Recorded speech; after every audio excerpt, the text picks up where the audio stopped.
अगर तू सोच सकता है तो तू बना सकता है। अगर तू ठान ले तो दुनिया झुक सकती है। और अगर तेरे अंदर आग है तो तेरा नाम इतिहास में लिखा जाएगा। यह सिर्फ एक किताब नहीं है, यह एक युद्ध घोष है। नेपोलियन हिल की अमर रचना थिंक एंड ग्रो रिच, जिसने लाखों लोगों की किस्मत बदली, अब तेरे दरवाजे पर है। तैयार हो जा, क्योंकि ये आवाज तुझसे वो सवाल पूछेगी जो अब तक तूने खुद से कभी नहीं पूछे, और जवाब देगा वो तू जो तेरे अंदर सोया पड़ा है। क्योंकि अब वक्त आ गया है सोचने का और अमीर बनने का। चैप्टर 1, शानदार परिचय। सोच की दौलत। कभी सोचा है कि कुछ लोग गरीबी में जन्म लेकर भी करोड़ों की दौलत कमा लेते हैं, जबकि कुछ लोग सारी सुविधाएं पाकर भी जीवन भर संघर्ष करते हैं? क्या ये किस्मत है? क्या ये नसीब है? नहीं, ये है सोच का जादू। जब इंसान अपनी सोच को बदलता है तो उसकी पूरी कायनात बदल जाती है। ये किताब थिंक एंड ग्रो रिच केवल पैसे कमाने की नहीं, बल्कि सोच को धन में बदलने की कला सिखाती है।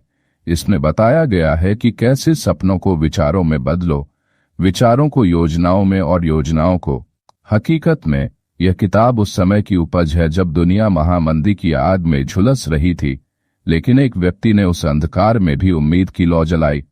Napoleon Hill. उन्होंने 25 वर्षों तक दुनिया के सबसे सफल 500 से अधिक लोगों का इंटरव्यू लिया, जिनमें Andrew Carnegie, Henry Ford, Thomas Edison जैसे दिग्गज शामिल थे, और इन सब की सफलता की एक ही मूल वजह पाई, उनकी सोच।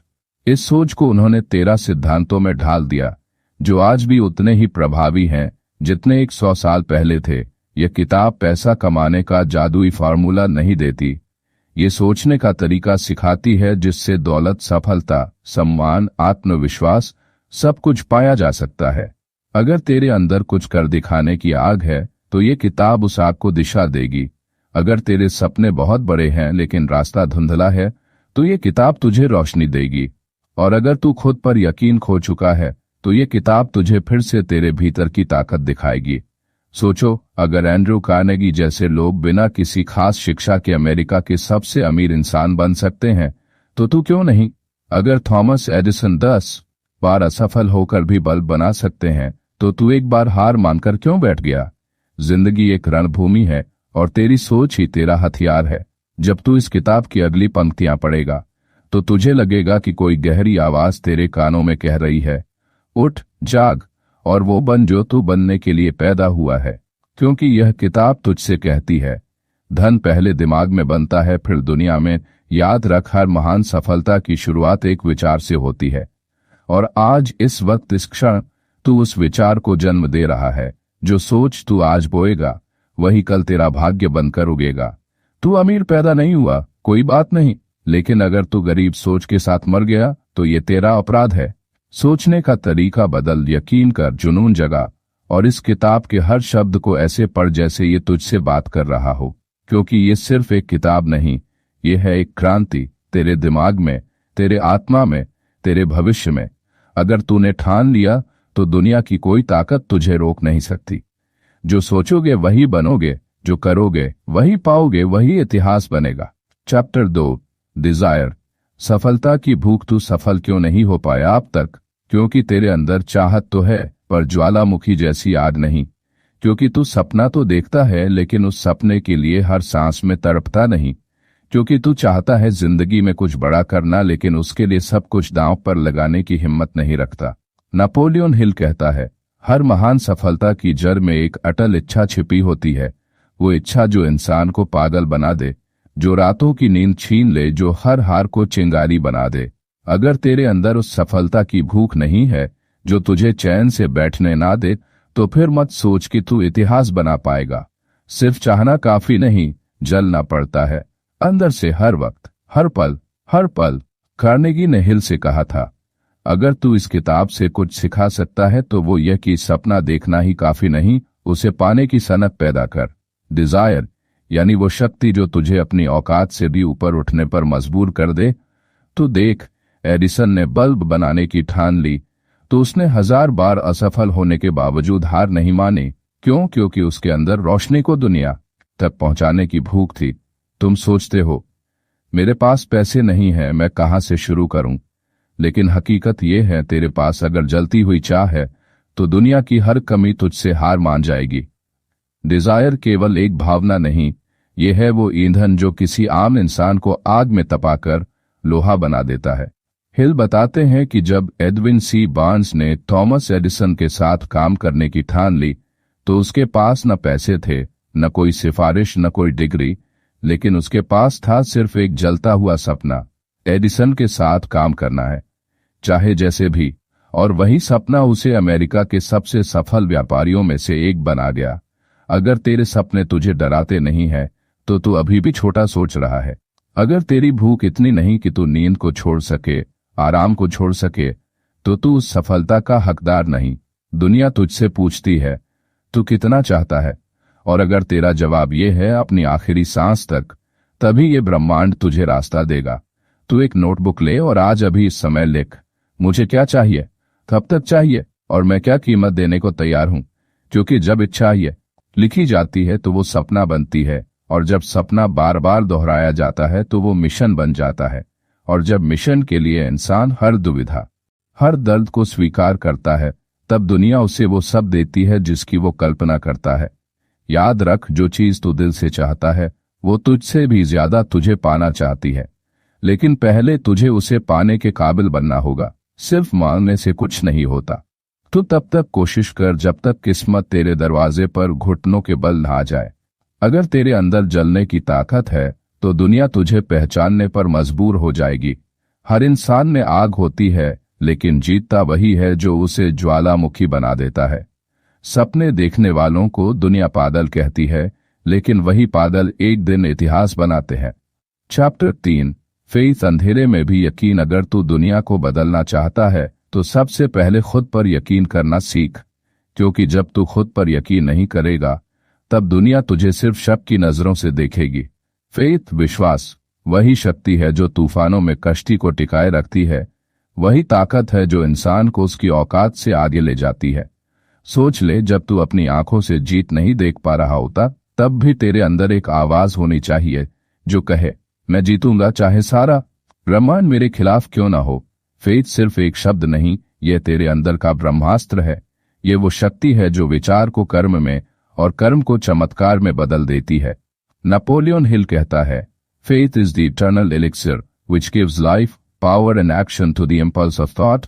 जब तू सोचता है मैं कर सकता हूं और फिर उस सोच को बार बार दोहराता है तो तेरे अवचेतन मन में विश्वास की नींव बनती है, और वही नींव एक दिन महल बन जाती है। अगर तू आज हार के कगार पर खड़ा है, अगर तेरे चारों तरफ अंधेरा है, अगर कोई तुझ पर यकीन नहीं करता, तो मुस्कुरा, क्योंकि यही वो वक्त है जब तेरा असली फेथ जन्म लेता है। सच्चा विश्वास तब होता है जब कोई रास्ता नहीं दिखता और फिर भी तू चलता है। जो लोग इतिहास में अमर हुए, लिंकन, गांधी, मंडेला, जॉब्स, उन्होंने तब यकीन रखा जब हर कोई कहता था यह असंभव है। अगर तेरे अंदर भी वो पागलपन है, वो अंधा यकीन है, तो तू भी नामुमकिन को मुमकिन बना सकता है। हेल यह भी बताता है कि जब बार बार ऑटो सजेशन के जरिए कोई विचार दोहराया जाता है, मैं योग्य हूं, मैं सफल हूं, मैं कर सकता हूं, तो एक समय आता है जब वह विचार फेथ में बदल जाता है, और जब विचार फेथ में बदल जाए तब वो अजेय बन जाता है। आज का छात्र जिस पल खुद को कमजोर समझना छोड़ देता है, उसी पल उसकी शक्ति जाग जाती है। अगर तू खुद को हर दिन कहे मैं बनकर दिखाऊंगा, मैं अपने सपनों का हकदार हूं, मैं हार नहीं मानूंगा, तो देख, धीरे धीरे ये शब्द तेरे डीएनए का हिस्सा बन जाएंगे, और एक दिन जब दुनिया तेरे सामने झुकेगी तो वो जान भी नहीं पाएगी कि इसकी शुरुआत तेरे छोटे से फेथ से हुई थी। यकीन वो बीज है जो भीतर बोया जाए तो बाहर पूरी कायनात झुक जाती है। हाँ, तुझसे सवाल किए जाएंगे, तुझ पर हंसी उड़ाई जाएगी, तेरे रास्ते में पत्थर आएंगे, लेकिन तू बस चलते रहे, क्योंकि फेथ उस अंधेरे सुरंग की आखिरी मोड़ पर मिलने वाली रोशनी का नाम है। और सुन, फेथ बिना मेहनत अधूरी है और मेहनत बिना फेथ बेकार है। इसलिए आज से ही हर सुबह खुद से कह मैं अनस्टॉपेबल हूं, मैं अजय हूं, मैं बना हूं जीतने के लिए। और ये मत भूल, फेथ से बड़ी कोई दौलत नहीं और खुद पर यकीन से बड़ा कोई अस्त्र नहीं। जिसे खुद पर यकीन होता है वो भीड़ में अकेला चलता है, और एक दिन वही भीड़ उसकी जय जयकार करती है। फेथ वो आवाज है जो कहती है अंधेरा है, डर मत, तू खुद रोशनी बन जा। अगर तू खुद को देख सकता है जीतते हुए, तो जीत तुझसे दूर नहीं, बस यकीन की लौ जलाए रख। Chapter 4 auto suggestion. सोचो और विश्वास करो, अगर तू ये जान ले कि तेरे अपने विचार तुझे अमीर भी बना सकते हैं और बर्बाद भी, तो क्या तू उन्हें वैसे ही बिखरने देगा जैसे अब तक देता आया है? ऑटो सजेस्शन, ये शब्द छोटा है लेकिन इसकी ताकत तू कल्पना भी नहीं कर सकता। ये है स्वसंकेतन, यानी अपने आप को हर दिन हर पल वही बातें दोहराना जो तू बनना चाहता है, वही तस्वीरें सोचना जो तू देखना चाहता है, और वही विश्वास बोना जो तू फसल की तरह काटना चाहता है। सोच वो बीज है जिसे तू बार बार अपने मन में बोता है, और ऑटो सजेस्शन उस बीज को पानी देने की प्रक्रिया है। नेपोलियन हिल कहता है, हर बार जब कोई विचार दोहराया जाता है तो वह अवचेतन मन में पैठ बना लेता है, और जब अवचेतन मन किसी विचार को सच मान लेता है तो फिर वह विचार सच्चाई में बदल जाता है। अगर तू हर सुबह उठकर अपने आप से कहे, मैं असाधारण हूं, मैं विजेता हूं, मैं अजेय हूं, और यह सिर्फ शब्द नहीं बल्कि पूरे यकीन से कहे, तो धीरे धीरे तेरी सोच बदलने लगेगी। और जब सोच बदलेगी तो आदत बदलेगी, तो कर्म बदलेगा, तो कर्म बदलेगा, और जब कर्म आगे बदल जाएगा। लेकिन अगर तू हर दिन खुद से कहता रहे, मुझसे नहीं होगा, मेरी किस्मत खराब है, मैं फेल हो जाऊंगा, तो यकीन मान तू सचमुच फेल हो जाएगा, क्योंकि तेरा मन वही स्वीकार करता है जो तू उसे रोज रोज खिलाता है। ऑटो सजेस्शन का अर्थ है अपने आप को हर दिन प्रेरित करना, हर दिन आग लगाना, हर दिन खुद को दोहराना कि तू बना ही इतिहास रचने के लिए है। हिल कहता है, जस्ट रीडिंग और wishing for success is not enough, you must emotionally charge your thoughts with belief. मतलब केवल कहना नहीं, पूरे विश्वास के साथ, पूरी कल्पना के साथ, पूरे जुनून के साथ कहना होगा। आज तुझे हर सुबह खुद से कहना होगा, मैं इस साल अपने सपने पूरे करूंगा, मैं फर्स्ट क्लास लाऊंगा, मैं अपने परिवार का नाम रोशन करूंगा, मैं हर असफलता को सीढ़ी बना दूंगा। ये मत सोच कि ये केवल शब्द हैं, ये तेरे भाग्य के सांचे हैं, ये तेरे मस्तिष्क में पड़ने वाले वो गहरे निशान हैं जो तुझे सफलता की दिशा में मोड़ते हैं। तू जैसा खुद से बोलता है वैसा ही बन जाता है। यही कारण है कि सफल लोग खुद से बार बार कहते हैं, I am the best, I am born for greatness, और असफल लोग खुद को कोसते रहते हैं, मैं काबिल नहीं, मैं बदकिस्मत हूं। अगर तू अपनी किस्मत खुद लिखना चाहता है तो हर दिन खुद से वही बात कर जो तू सच में बनना चाहता है। और याद रख, जब तक ये शब्द तेरे खून में न उतरें, जब तक ये विचार तेरी हड्डियों में न जम जाए, तब तक उन्हें दोहराता रहे, क्योंकि एक दिन ये शब्द ही तेरे जीवन की हकीकत बन जाएंगे। अगर तू बार बार कहेगा मैं जीतूंगा, तो एक दिन जीत तुझे सलाम करेगी। तेरा सबसे बड़ा दुश्मन तेरा डर नहीं बल्कि तेरे खुद के शब्द हैं जो तू रोज खुद को बोलता है। ऑटो सजेस्शन तेरा ब्रह्मास्त्र है, इसे सही इस्तेमाल कर, वरना ये खुद तेरे खिलाफ हो जाएगा। चैप्टर 5 स्पेशलाइज्ड नॉलेज, ज्ञान जो दौलत दिलाता है। क्या तूने कभी सोचा है कि इतने लोग डिग्री लेकर बेरोजगार क्यों घूमते हैं? क्यों कुछ लोग बिना डिग्री के करोड़ों कमा लेते हैं और कुछ लोग पूरी जिंदगी किताबों में डूबे रहकर भी कुछ खास नहीं कर पाते? इसका जवाब है जनरल नॉलेज नहीं, स्पेशलाइज्ड नॉलेज ही असली दौलत देता है। नेपोलियन हिल चीख चीख कर कहता है, ज्ञान ही शक्ति है, लेकिन केवल तब वह एक उद्देश्य के साथ संगठित और कार्य में लगाया जाए। दुनिया में ऐसे अनगिनत लोग हैं जिनके पास सामान्य जानकारी है, लेकिन केवल वही लोग सफल होते हैं जिन्होंने किसी एक क्षेत्र में गहराई से महारत हासिल की होती है। स्पेशलाइज्ड नॉलेज मतलब वो ज्ञान जो तेरे लक्ष्य से जुड़ा हो, जो किसी खास समस्या का समाधान हो, जो किसी खास काम में तुझे एक्सपर्ट बना दे। तू जितना तेजी से अपने अंदर की गहराई को पहचान लेगा, उतना ही जल्दी तेरा भाग्य बदलेगा। एक डॉक्टर की जानकारी आम नहीं होती, वो खास होती है। एक इंजीनियर, एक कोडर, एक लेखक, सबके पास वही असली शक्ति होती है जो उनके काम से जुड़ी हो। और आज इस इंफॉर्मेशन एज में तेरे पास YouTube, Google, e books, online courses जैसे हजारों रास्ते हैं स्पेशलाइज्ड नॉलेज पाने के लिए। सवाल ये नहीं है कि तेरे पास संसाधन है या नहीं, सवाल ये है कि क्या तू जानता है तुझे किस दिशा में महारत चाहिए? क्या तू हर दिन उसी दिशा में एक कदम बढ़ा रहा है? सिर्फ मेहनत करने से कुछ नहीं होगा अगर वो मेहनत बिना दिशा के हो, क्योंकि बिना लक्ष्य के दौड़ सिर्फ थकान देती है, जीत नहीं। हिल बताता है, specialised knowledge doesn't always come from school, Some of the most successful people are self-taught experts in their domain. मतलब ये कि तुझे किसी डिग्री की जरूरत नहीं है, तुझे जरूरत है उस प्यास की, उस आग की, उस जुनून की जो कहे मैं इस फील्ड में बेस्ट बनूंगा, चाहे दिन लगे या साल। आज से तू तय कर तुझे किस चीज में मास्टरी चाहिए। Coding, sales, communication, business, stock market, design, psychology, कोई भी फील्ड हो, तू उसमें ऐसा नायक बन कि लोग तुझे देखकर कहें ये बंदा पैदा ही इसी काम के लिए हुआ है। और जब तू रोज उस स्किल को निखारेगा तब तेरा आत्मविश्वास बढ़ेगा, तेरा नेटवर्क बढ़ेगा, तेरा बैंक बैलेंस बढ़ेगा। जनरल नॉलेज सबके पास होती है, लेकिन स्पेशलाइज्ड नॉलेज वो हथियार है जो तूफानों में भी तुझे जीत दिलाता है। इसीलिए इस किताब का यही संदेश है, don't just learn, learn to earn, learn to earn. और हाँ, अगर तुझे लगता है कि तू बहुत लेट हो गया है तो याद रख, दुनिया का हर सफल इंसान वहीं से शुरू हुआ जहां तू आज खड़ा है।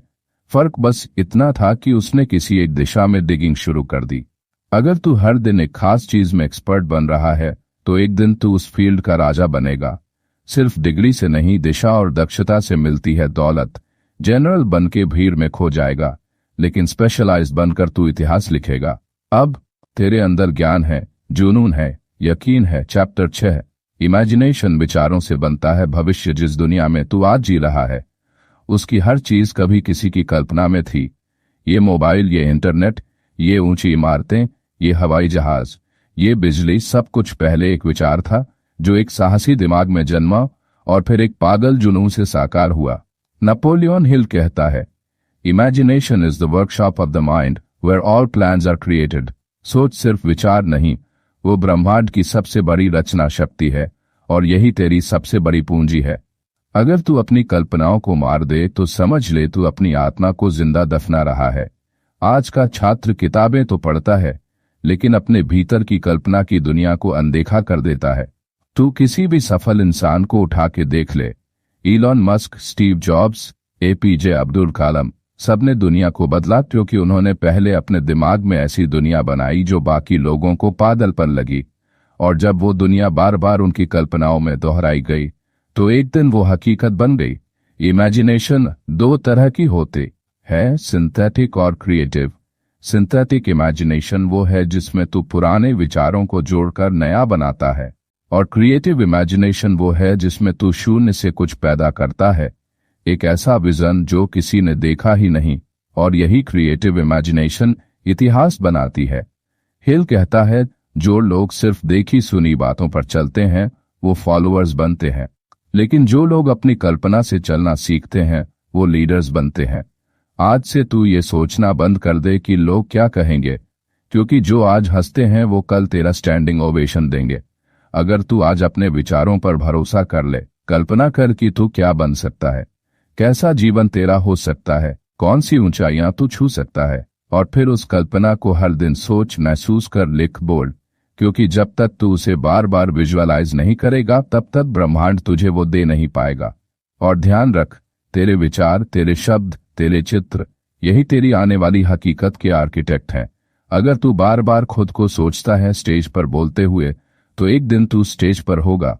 अगर तू बार बार खुद को सफल बिजनेस संभालते हुए देखता है तो एक दिन तू करोड़ों का मालिक होगा। कल्पना वो शक्ति है जो तुझे उन ऊंचाइयों तक पहुंचा सकती है जहां तक तेरी हकीकत अभी तक पहुंची ही नहीं। लेकिन डर यही है कि लोग तेरी हंसी उड़ाएंगे और तू रुक जाएगा। मत रुक, क्योंकि हर महान क्रांति पहले पागलपन की तरह लगती है। जो तू देख सकता है दिमाग में वो तू बना सकता है हकीकत में। दुनिया तेरी कल्पनाओं की कैदी बन सकती है अगर तू उन्हें जिंदा रखना सीखे। इमेजिनेशन ही वो बीज है जिससे हर सपनों का पेड़ उगता है। सोच और खुद को दुनिया बदलते हुए देख। अब जब तेरे पास जुनून है, यकीन है, ज्ञान है और कल्पना की शक्ति है, तो अब वक्त है उन्हें एक प्लान में बदलने का। Chapter 7, organised planning. प्लान बनाओ, बादशाह बनो। सपने देखना जरूरी है, यकीन करना जरूरी है, कल्पना करना जरूरी है, लेकिन अगर तू इन सब का एक ठोस प्लान नहीं बना पाया तो ये सब सिर्फ तसल्ली की कहानियां बनकर रह जाएंगी। नेपोलियन हिल चीख चीख कर कहता है, desire backed by faith is nothing without organised planning. मतलब अगर तेरे पास जुनून है पर दिशा नहीं तो तू बस भटकता रहेगा, भागेगा बहुत। पहुंचेगा कहीं नहीं। हर सफलता के पीछे एक मास्टर प्लान होता है, सोचा हुआ, लिखा हुआ, रोज दोहराया हुआ और लगातार सुधारा गया प्लान। यही वजह है कि जनरल बिना रणनीति के जंग नहीं जीतते, बिजनेसमैन बिना प्लान के मुनाफा नहीं कमाते और सपने देखने वाले बिना संगठन के सिर्फ सपना ही देखते रह जाते हैं। ऑर्गेनाइज्ड प्लानिंग तुझे सिखाता है कि तेरी ऊर्जा को कैसे फोकस किया जाए, तेरा समय कहाँ लगाना है, तेरे लक्ष्य को कैसे छोटे छोटे एक्शनेबल स्टेप्स में बांटना है। याद रख, बिना योजना के मेहनत सिर्फ थकावट देती है, परिणाम नहीं। अगर तू चाहता है कि तेरा सपना हकीकत बने तो आज ही अपने पास एक डायरी रख, उसमें लिख तुझे क्या चाहिए, कितने समय में चाहिए और उस लक्ष्य को पाने के लिए तू हर दिन क्या क्या करने को तैयार है। जब प्लान बनता है तो मन में स्पष्टता आती है और जब स्पष्टता आती है तो डर गायब हो जाता है और यही स्पष्टता हर विजेता की पहचान है। हिल बताता है कि असफलता का सबसे बड़ा कारण है एक्शन में डिले और बिना प्लान के इंपल्सिव डिसीजंस। इसलिए आज अगर तू पीछे है तो चिंता मत कर, एक ठोस प्लान बनाकर तू हर बाधा को पीछे छोड़ सकता है। और याद रख, प्लान एक बार बनाकर छोड़ देने की चीज नहीं है, उसे हर दिन सुधारना होता है, हर गलती से सीखना होता है और जरूरत पड़े तो फिर से बनाना होता है। थॉमस एडिसन ने लाइट बल्ब का प्लान हजारों बार बदला लेकिन हार नहीं मानी, क्योंकि एक सच्चा विजेता प्लान बदलता है, लक्ष्य नहीं। और हाँ, अकेले मत चल। नेपोलियन हिल कहता है, create a mastermind group, surround yourself with capable trustworthy minds who complement your strength. मतलब, अगर तू सफल होना चाहता है तो अपने आसपास ऐसे लोग रख जो तुझे बढ़ा सकें, गिरा नहीं सकें। एक रणनीतिक टीम, एक सोच समझकर बनाया गया सिस्टम, यही वो मशीनरी है जो विचार को हकीकत में बदलती है। तो अब ये मत बोल, मुझे नहीं पता कहाँ से शुरू करूं। अब शुरू कर, लिखना शुरू कर, छोटे लक्ष्य बना, उन्हें तोड़, प्लान बना और फिर उस प्लान पर ऐसे चल कि पूरी कायनात तेरे लिए रास्ता बना दे। बिना प्लान के तू लड़ाई हार चुका होता है, चाहे तेरे पास कितनी भी ताकत क्यों ना हो। सपनों की कीमत वही चुका सकता है जिसने उनके लिए रणनीति बनाई हो। प्लानिंग ही वो सेतु है जो कल्पना को हकीकत में बदलता है और तू वही सेतु बनाने चला है। अब जबकि तेरा प्लान तैयार है, रणनीति स्पष्ट है, तो अगला अध्याय तुझे सिखाएगा कि फैसला लेना ही तुझे बाकी लोगों से अलग बनाता है। Chapter 8, decision. फैसला जो सब बदल दे। तू आज जहां है वो तेरे बीते हुए फैसलों का नतीजा है और तू कल जहां होगा वो इस बात पर निर्भर करता है कि आज तू क्या फैसला करता है। नेपोलियन हिल कहता है, successful people make decisions quickly and change them slowly if ever. Unsuccessful people make decisions slowly and change them often and quickly. यानी जो लोग जीतते हैं वो फैसला लेने से नहीं डरते, जबकि जो लोग हारते हैं वो इतना सोचते हैं कि मौका उनके सामने से निकल जाता है। निर्णय लेना ही वो तलवार है जिससे तू असमंजस के सारे बंधनों को काट सकता है। आज की सबसे बड़ी बीमारी है ओवरथिंकिंग। क्या होगा अगर मैं हार गया, क्या होगा अगर लोग क्या सोचेंगे, क्या होगा अगर रास्ता गलत निकला। लेकिन सच्चाई ये है, अगर तू फैसला नहीं लेगा तो तेरे लिए कोई और लेगा और तब तेरा जीवन तेरे हाथों में नहीं दुनिया के इशारों में होगा। जो इंसान ठान लेता है, चाहे सामने खाई हो या पहाड़, वही एक दिन दूसरों का रास्ता बनता है। तेरा हर छोटा सा निर्णय, उठना या लेटे रहना, पढ़ना या टाइम वेस्ट करना, ट्राई करना या डर जाना, तेरे भविष्य की नींव रख रहा है। और अगर तू जानता है कि तुझे क्या चाहिए तो अब वक्त है उसे पाने का, निर्णय लेने का। हिल बताता है कि हर महान लीडर डिसाइसिव होता है, चाहे वो फोर्ड हो या रॉकफेलर, कार्नेगी हो या एडिसन। उन्होंने सोचने में समय लिया, लेकिन एक बार फैसला लिया तो पीछे मुड़कर नहीं देखा। क्या तू इतना साहसी है कि तू अपने सपनों के लिए सब कुछ दांव पर लगाने का निर्णय ले सके? क्या तू इतना मजबूत है कि अपनी कंफर्ट जोन को छोड़ने का फैसला कर सके? क्या तू इतना जिद्दी है कि अपने लक्ष्य के लिए ना सुनने की परवाह ना करे? फैसले वही बड़े होते हैं जो डर को तोड़ते हैं, जो पूरी दुनिया की नकारात्मकता के बावजूद अंदर से कहते हैं मुझे करना है। और हाँ, फैसले लेने का मतलब ये नहीं कि तू गलती नहीं करेगा। इसका मतलब है कि अगर गलती हो भी गई तो तू उससे सीखेगा, गिरेगा और फिर उठेगा और अगली बार और मजबूत होकर आगे बढ़ेगा। याद रख, कोई फैसला लेना ना लेने से हमेशा बेहतर होता है, क्योंकि एक गलत फैसला भी तुझे सबक देता है, लेकिन अनिर्णय तुझे भीतर से खोखला कर देता है। इसलिए आज से खुद को प्रैक्टिस करा, छोटे छोटे फैसले लेने की। क्या पढ़ना है, कैसे पढ़ना है, कैसे पढ़ना है, कैसे पढ़ना है, किससे दोस्ती रखनी है, कौन सी आदत छोड़नी है, क्या तेरी लाइफ की दिशा होनी चाहिए। और जब ये छोटे फैसले तुझ में स्पष्टता लाएंगे, तब तू बड़े फैसले लेने के लायक बनेगा, और यही स्पष्टता तुझे आम से असाधारण बनाएगी। सच्चाई ये है कि तू पहले ही जानता है क्या करना है, बस तूने खुद से वो हाँ नहीं कही है। अगर तूने ठान लिया तो तेरे रास्ते की हर दीवार दरवाजा बन जाएगी। फैसला वही करता है जो डर से ऊपर उठ चुका होता है। एक फैसला, एक हाँ, और पूरी कायनात तेरे साथ हो जाएगी। अब जब तूने निर्णय लेना सीख लिया तो अगला कदम है उस निर्णय पर अडिग रहना, तब तक डटे रहना जब तक जीत मिल न जाए। बहुत ही शानदार। अब बारी है उस अध्याय की जो हार के अंधेरे में भी तेरे अंदर एक ऐसी लौ जलाएगा जो बुझने का नाम नहीं लेगी। Chapter 9, persistence. ठान लो तो दुनिया झुकेगी। अगर तू सोचता है कि पहली कोशिश में ही तू जीत जाएगा तो तू सपना नहीं देख रहा, तो धोखा खा रहा है। क्योंकि सच्ची जीत उन्हीं को मिलती है जो बार बार गिरकर फिर खड़े होते हैं, बार बार टूटकर फिर जुड़ते हैं, और बार बार हारकर भी मैं रुकूंगा नहीं कहने की हिम्मत रखते हैं। यही है परसिस्टेंस। यही है वो शक्ति जो इंसान को असंभव से भी टकराने का साहस देती है। नेपोलियन हिल कहता है, persistence is to the character of man as carbon is to steel. यानी अगर तू इस दुनिया में फौलाद बनना चाहता है तो तुझे लगातार आग में तपना पड़ेगा, थकना पड़ेगा, जलना पड़ेगा, लेकिन झुकना नहीं पड़ेगा। याद रख, सबको सपने आते हैं, लेकिन जीत उसी की होती है जो उनके पीछे तब तक भागता है जब तक वो हकीकत ना बन जाए। तू चाहे कितना भी स्मार्ट हो, अगर तू परसिस्टेंट नहीं है तो तेरे सारे टैलेंट, तेरी सारी सोच सब बेकार है। दुनिया में हर महान इंसान ने, हर इतिहास रचने वाले ने अपनी परसिस्टेंस से ही नाम कमाया। चाहे वो थॉमस एडिसन हो, जिसने हजारों बार बल्ब में असफल होकर भी हार नहीं मानी, या फिर कर्नल सैंडर्स, जिसने 60 की उम्र के बाद 1000 बार रिजेक्ट होकर भी KFC खड़ा कर दिया। तू एक बार हार सकता है, लेकिन अगर तू रुक गया तो खुद से हार गया। और ये सबसे बड़ी हार होती है। तेरे लक्ष्य की दीवारें मजबूत हैं, लेकिन तेरी परसिस्टेंस उन दीवारों को तोड़ सकती है अगर तू बार बार उसी जगह चोट करता रहे। हिल ये भी बताता है कि ज्यादा लोग इसलिए हारते हैं क्योंकि वो अपने सपनों को उतना समय नहीं देते जितना वो डिजर्व करते हैं। तू एक बीज बोकर अगले ही दिन फल नहीं देख सकता, उसे रोज सींचना पड़ता है, धूप बारिश सहनी पड़ती है, और फिर धीरे धीरे वो विशाल वृक्ष बनता है। वैसे ही तेरे सपने भी तुझसे परसेवरेंस मांगते हैं, हर दिन, हर हालत में, बिना बहाने, बिना रुकावट। और जब दुनिया तुझे कहे अब छोड़ दे, तब तुझे कहना है अब तो शुरू किया है। जब तेरे अंदर का आलस बोले थोड़ा आराम कर, तुझे गरजना है, अभी नहीं, अभी लड़ना है। और जब बार बार असफलताएं तुझसे कहें तो कमजोर है, तुझे चीखकर जवाब देना है मैं ठान चुका हूं, और जब तक जीत नहीं मिलती मैं रुकूंगा नहीं, झुकूंगा नहीं, थकूंगा नहीं।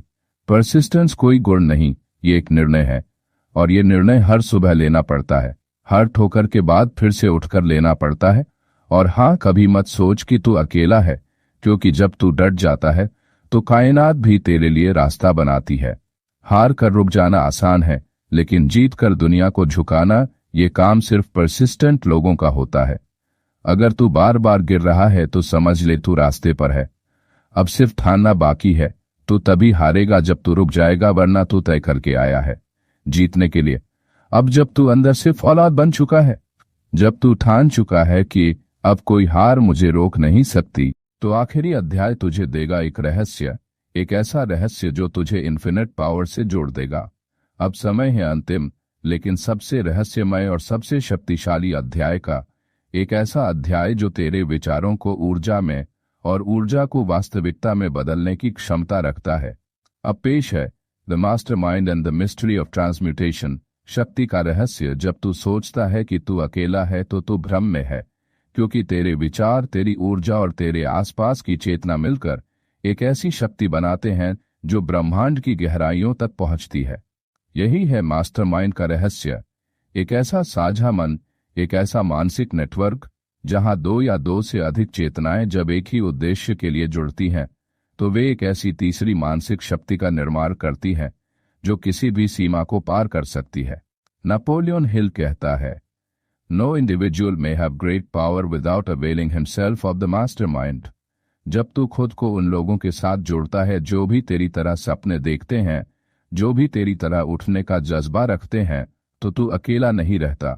तू एक ऊर्जा मंडल का हिस्सा बन जाता है जो अनदेखे रास्तों को खोल देता है, जो असंभव को भी संभव में बदल देता है।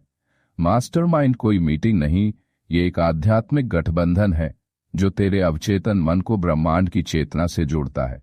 और इसके साथ ही आता है ट्रांसम्यूटेशन, वो रहस्य जो हर महान विजेता ने अपने भीतर जगाया है। ट्रांसम्यूटेशन का अर्थ है तेरे भीतर की सबसे शक्तिशाली ऊर्जा, तेरे जुनून, तेरी भावना, तेरी इच्छा, उसे एक उच्च उद्देश्य में बदल देना। जब तू अपनी भावनाओं को दिशा देता है, जब तू अपने शरीर की ऊर्जा को आत्मा के स्तर पर उठा देता है, तब तू इंसान से चमत्कार बन जाता है। यही कारण है कि हिल कहता है, The emotion of sex has back of it the possibility of three constructive potentialities: the perpetuation of mankind, the maintenance of health, and the transformation into creative and financial power।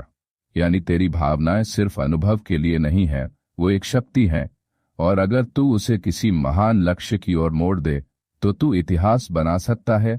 Transmutation तेरे भीतर के रचनात्मक विस्फोट को बाहर लाने की प्रक्रिया है, एक ऐसा विस्फोट जो तेरे शब्दों को मंत्र बना देता है, तेरे कर्मों को क्रांति बना देता है और तेरे जीवन को एक ध्येय, एक मिशन में बदल देता है। अगर तू अब तक सोच रहा था कि तेरे पास साधन नहीं है, तो अब समझ ले, तेरा सबसे बड़ा साधन तेरा खुद का मन है। और जब तू मास्टरमाइंड के साथ जुड़ता है और ट्रांसम्यूटेशन की शक्ति से विचारों को ऊर्जा में बदलता है, तब तू खुद को नहीं, पूरी दुनिया को बदलने की स्थिति में आ जाता है। अब तेरे पास यकीन है, इच्छा है, प्लान है, कल्पना है, निरंतरता है, और अब है तेरे पास वो ट्रांसेंडेंटल फोर्स जो तुझे बाकी सब से अलग बनाती है। जब दो दिमाग एक लक्ष्य पर जुड़ते हैं तो कायनात उनके लिए रास्ता खुद बनाती है। तेरे अंदर की ऊर्जा को यदि तू दिशा दे सका तो तू खुद एक क्रांति बन जाएगा। ट्रांसम्यूटेशन वो मंत्र है जो एक सामान्य इंसान को महापुरुष बना देता है। अब जब तू डिजायर से लेकर मास्टरमाइंड तक की पूरी यात्रा कर चुका है, अब तू सिर्फ एक पाठक नहीं रहा, अब तू एक योद्धा है, एक विजनरी है, एक ऐसा रचनाकार है जो अपनी सोच से दुनिया बदल सकता है। अब फैसला तेरा है, तू चाहे तो इस किताब को एक और मोटिवेशनल किताब की तरह पढ़कर भूल सकता है, या फिर तू आज से, अभी से इस ज्ञान को अपने खून में घोलकर हर दिन खुद से कह सकता है, मैं ठान चुका हूं, और जब तक जीत नहीं मिलती तब तक रुकना नहीं, झुकना नहीं, थकना नहीं। सोचो और अमीर बनो सिर्फ एक किताब नहीं है, ये एक युद्ध घोष है उन सभी के लिए जो मेडियोक्रिटी को ठुकरा चुके हैं, जो अपने भाग्य के निर्माता बनना चाहते हैं, और जो अब इस दुनिया को ये दिखाना चाहते हैं कि मैं कर सकता हूं, मैं करूंगा और मैं करके दिखाऊंगा।